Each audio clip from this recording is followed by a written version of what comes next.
ये कहानी है जिम के जीवन के सफ़र की, जिसे आप, मैं और कोई भी इंसान सीख सकता है कि ऐसी बहुत सारी लाइफ में हमारी चीज़ें होती हैं जो हमें ना चाहकर भी फेस करनी पड़ती हैं, मगर हमें उनसे भागना नहीं चाहिए, हमें उनका हिम्मत के साथ मुकाबला करना चाहिए।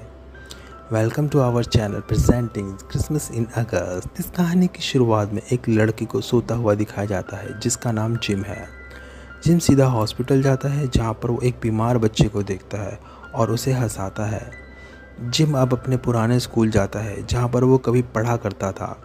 वहाँ पर जो झूले बार होते हैं उन पर वो बच्चों की तरह लटकना खेलना शुरू कर देता है, पर बहुत जल्द वो थक कर बैठ जाता है। बैठे बैठे वो सोचता है, बताता है कि जब वो छोटा था, सब बच्चों के घर जाने के बाद भी वो इसी ग्राउंड में बैठकर अपनी मॉम को याद किया करता था। दरअसल जिम की मॉम की डेथ हो चुकी थी। जिम कहता है, जिस तरह से मेरी मॉम इस दुनिया को छोड़कर चली गई, एक दिन हम सब भी इसी तरह से इस दुनिया को पीछे छोड़कर चले जाएंगे। जिम यहाँ से अपने स्टूडियो जाता है। दरअसल वो एक फ़ोटोग्राफ़र है, उसका खुद का अपना एक स्टूडियो है। अब उसे कॉल आता है जिसमें उसे बताया जाता है कि उसके दोस्त के पिता की डेथ हो गई है। जिम को वहाँ पर जाना पड़ता है और वहाँ से जब वो वापस स्टूडियो आता है तो वो देखता है कि इसके स्टूडियो के बाहर एक लड़की उसका इंतज़ार कर रही होती है। इस लड़की का नाम रिम होता है, जो यहाँ पर कुछ फ़ोटोज़ को नेगेटिव से प्रिंट करवाने के लिए आई होती है। वो पूछती है कि इसमें कितना टाइम लगेगा। जिम कहता है कि मैं अभी फ़ोटोज़ प्रिंट नहीं कर पाऊँगा, क्या आप बाद में आ सकती हैं। रिम कहती है कि ये बहुत अर्जेंट है और वह उसके स्टूडियो के अंदर आ जाती है। वो जिम के काउंटर पर अपने फ़ोटोज़ के नेगेटिव को रख देती है और कहती है, ये सब मेरे लिए बहुत बहुत अर्जेंट है, और ये कहकर वो बाहर चली जाती है। जिम फ़ोटोज़ के नेगेटिव को देखता है और वो देखता है कि बाहर वो लड़की पेड़ के नीचे खड़ी होती है। कुछ देर बीत जाने के बाद जिम बाहर जाता है।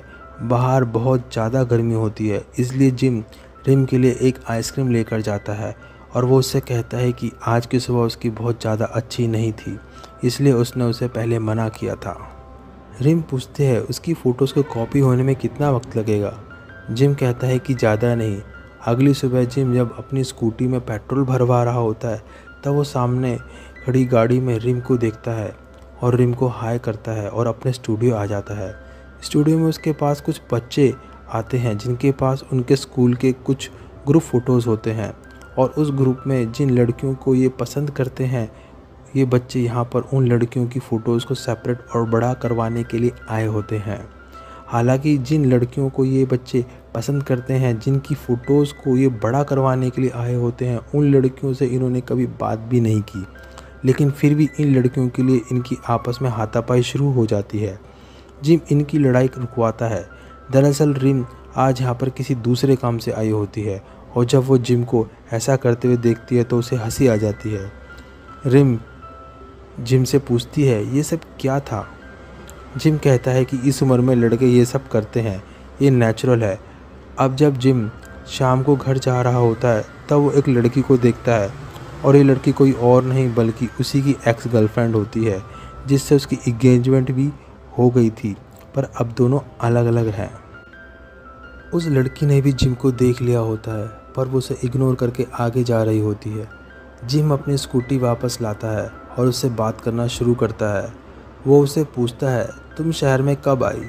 वो बताती है, शहर में उसे आए कुछ ही दिन हुए हैं। जिम कहता है, तुम बिल्कुल नहीं बदली। वो लड़की कहती है, तुम भी बिल्कुल पहले जैसे ही हो। इसके बाद वो लड़की चली जाती है। उस लड़की को देखकर साफ साफ पता चलता है कि उसके जीवन में कहीं ना कहीं उदासी है।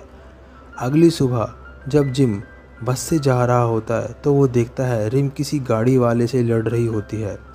उसे समझ में आ जाता है कि ये एक पार्किंग टिकट एजेंट है, और इसलिए वो उसकी दुकान पर अब बार बार आती है और उसे अर्जेंट फ़ोटोज़ को प्रिंट करने के लिए कहती है, क्योंकि जो लोग अपनी गाड़ी गलत जगह पार्क कर देते हैं वो उनकी गाड़ी की फ़ोटोज़ को खींचकर उन्हें प्रिंट करवा लेती है, जो कि एक सबूत के तौर पर काम आते हैं। अब जब जिम अपने स्टूडियो में होता है तो वहाँ पर रिम एक बार फिर से आती है। उसके पास एक कैमरा होता है। वो कहती है, क्या तुम इस कैमरे को ठीक कर सकते हो। जिम कहता है कि हाँ। रिम बहुत थक गई होती है, इसलिए सामने सोफे पर बैठ जाती है और इसके बाद ये दोनों एक दूसरे से बातें करना शुरू कर देते हैं। रिम पूछती है, क्या तुम्हारी उम्र कितनी है? जिम बताता है कि मैं लेट 20s में हूँ। रिम बताती है कि तुम ऑलमोस्ट 30 के हो, तुमने शादी क्यों नहीं की? जिम कहता है कि मेरे 2 बच्चे हैं। रिम कहती है कि ऐसा नहीं हो सकता, तुम्हारे कपड़ों से पता चलता है कि तुम अनमैरिड हो। इस बात पर जिम को बहुत हंसी आती है। ना जाने क्यों जिम जब भी रिम के साथ होता है, उसकी बातें करता है, तो उसे खुशी का एहसास होता है। धीरे धीरे इन दोनों के बीच में एक अलग तरह का बॉन्ड बन रहा होता है। उसी शाम को जिम को दिखाया जाता है कि जब अपने घर में वह अपने पिता, उसकी बहन, उसके पति और उसके बच्चों के साथ डिनर कर रहा होता है। यही जिम का परिवार होता है जहाँ पर जिम रहता है, लेकिन हमेशा उसके चेहरे पर एक अलग तरह की उदासी रहती है। अगली सुबह जिम एक बार फिर से रिम को देखता है, जिसके हाथ में कुछ डॉक्यूमेंट्स होते हैं। जिम उसके पास जाता है और उसे पूछता है कि तुम कहाँ जा रही हो? वो कहती है कि मैं डिस्ट्रिक्ट कोर्ट जा रही हूँ।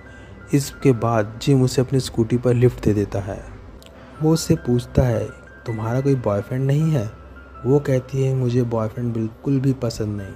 जिम उसे ड्रॉप कर वापस अपने शॉप पर आ जाता है और तभी वहाँ पर उसकी एक्स गर्लफ्रेंड आती है। ये दोनों आपस में बातें करना शुरू कर देते हैं। वो उसे अपने हस्बैंड के बारे में बताते हैं कि वो बहुत शराब पीता है, उसे मारता है, पीटता है। ये दोनों अपने पुराने दिन भी याद करते हैं। वो जिम से पूछते हैं कि तुमने अभी तक शादी क्यों नहीं की? तो जिम मजाक में कह देता है कि मैं तुम्हारा इंतज़ार कर रहा था। वो ये भी पूछती है कि मैंने सुना है तुम्हारी तबीयत बहुत ज़्यादा ख़राब है। इस बात पर जिम हंसता है और वो कहता है कि ऐसा कुछ भी नहीं है, मैं बिल्कुल ठीक हूँ।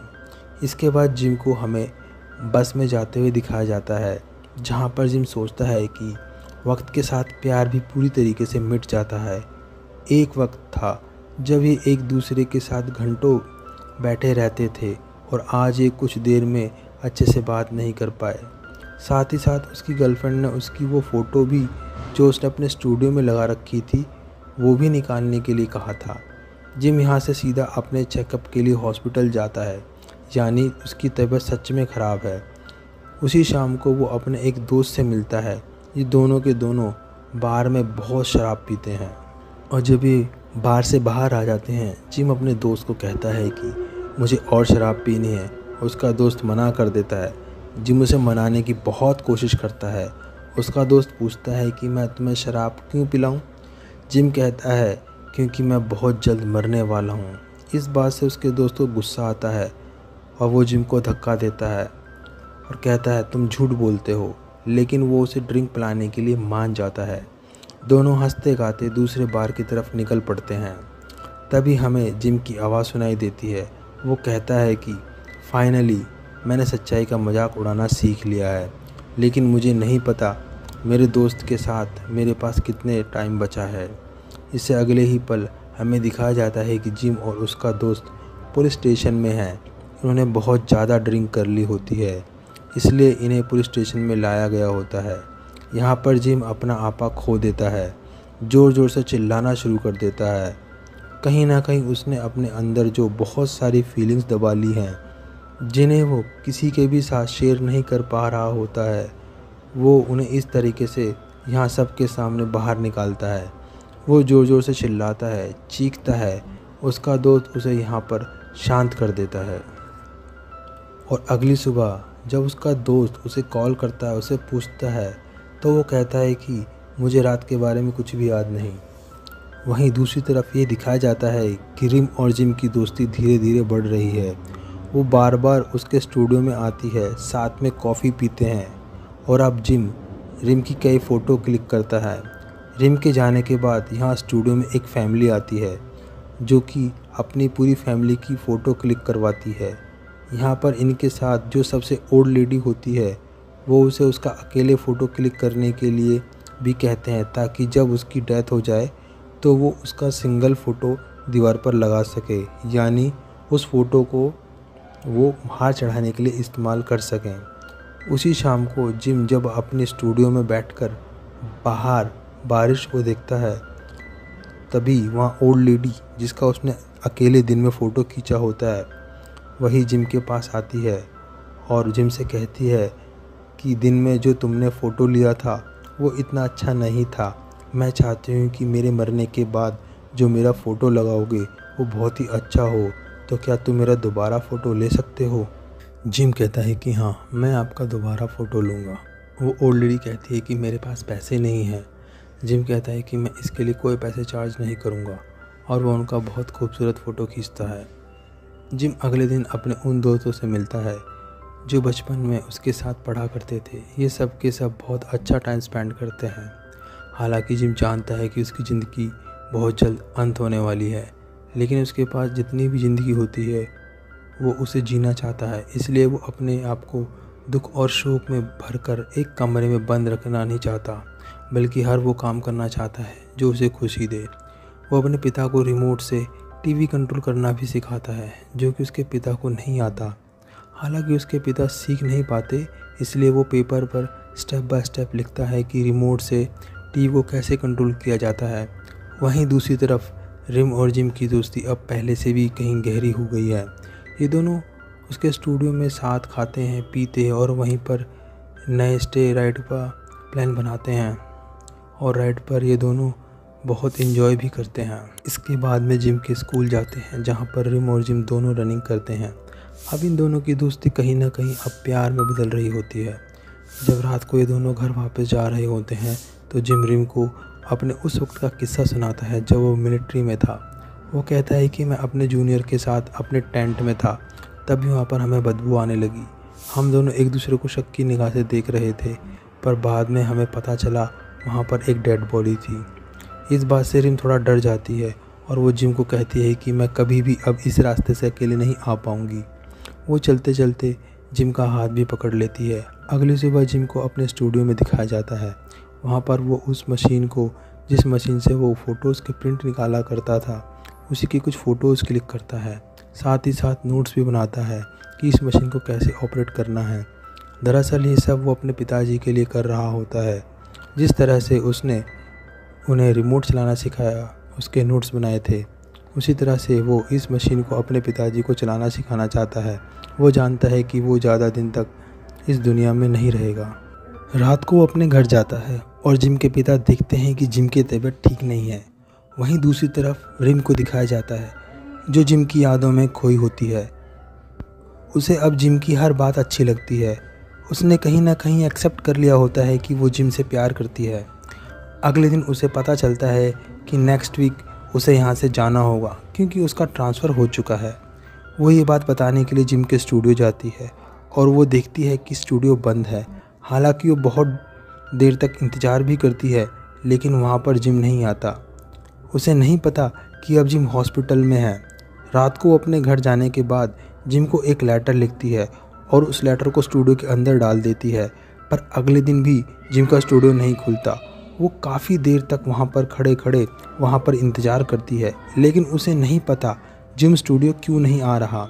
वो जिम के लिए और भी लेटर्स लिखती है और उन्हें स्टूडियो के अंदर डाल देती है, पर ना उसके लेटर्स का जवाब आता है, ना ही जिम अपने स्टूडियो खोलने के लिए आता है। इस बात से वो बहुत ज़्यादा दुखी हो जाती है और शाम को जब वो अपने दोस्त के साथ क्लब में होती है तो वॉशरूम में जाती है, जहाँ उसकी आंख से आंसू आ जाते हैं।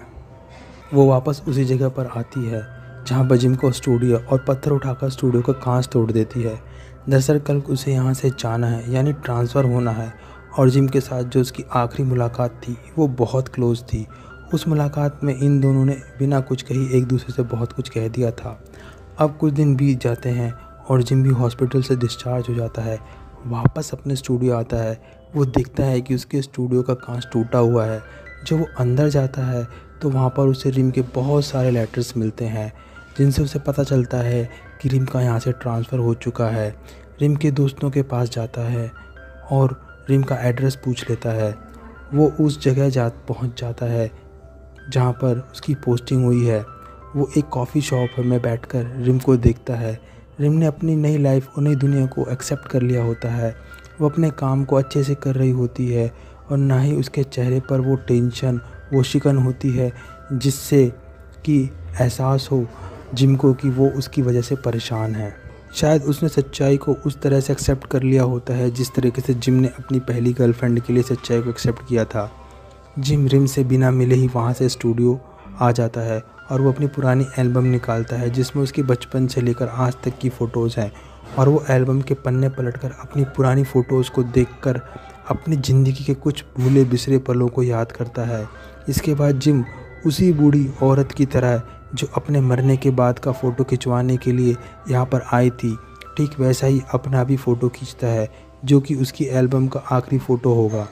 जिम के चेहरे पर कोई भी शिकन नहीं होती क्योंकि उसने ज़िंदगी के हर सच को एक्सेप्ट कर लिया है जो ज़िंदगी ने उसके सामने लेकर आई है। इस फ़ोटो के खींचने के बाद दिखाया जाता है कि जिम की यही फ़ोटो अब फ्रेम में है, यानी जिम अब मर चुका है, उसकी डेथ हो गई है, वो दुनिया को छोड़ के जा चुका है। जैसा कि वो चाहता है उसके पिता उसके स्टूडियो को संभाले, वैसा ही होता है। उसके पिता को हमें स्टूडियो से बाहर निकलते हुए दिखाया जाता है, और जब उसके पिता चले जाते हैं तो वहाँ पर रिम आती है और वो देखते हैं कि स्टूडियो के बाहर उसके एक बहुत बड़ा फ़ोटो लगा होता है जो जिम ने फ्रेम करके स्टूडियो के फ्रंट ग्लास पे लगाया होता है, और ये देखकर उसे बहुत खुशी होती है और रिम वहाँ से जाने लगती है। और अगले पल हमें जिम का लेटर उसकी आवाज़ में पढ़कर सुनाया जाता है जो उसने रिम के लिए लिखा था। उसमें लिखा होता है कि मैं हमेशा से जानता था कि प्यार की फीलिंग्स फेड हो जाती है, ठीक उसी तरीके से जिस तरह से पुरानी फ़ोटो फेड हो जाती है, पर तुम मेरे दिल में हमेशा रहोगी जिस तरीके से तुम मेरे दिल में मेरी आखिरी वक्त में थी। Thanks and goodbye. और लास्ट में हमें जिम स्टूडियो दिखाया जाता है जहाँ पर लोग आ रहे हैं जा रहे हैं, बस यहाँ पर एक ही चीज़ मिसिंग होती है, वो होता है जिम। ये एक बहुत ही सुंदर कोरियन कहानी है जो हमें ज़िंदगी का सबसे बड़ा पार्ट पढ़ाती है कि कैसी भी हालात हो ज़िंदगी के, हमें अगर उन्हें कंट्रोल नहीं कर सकते तो हमें उनसे लड़ना भी नहीं चाहिए बल्कि उन्हें एक्सेप्ट कर लेना चाहिए। तो ये थी कहानी क्रिसमस इन अगस्त की। उम्मीद है आपको ये कहानी पसंद आई होगी।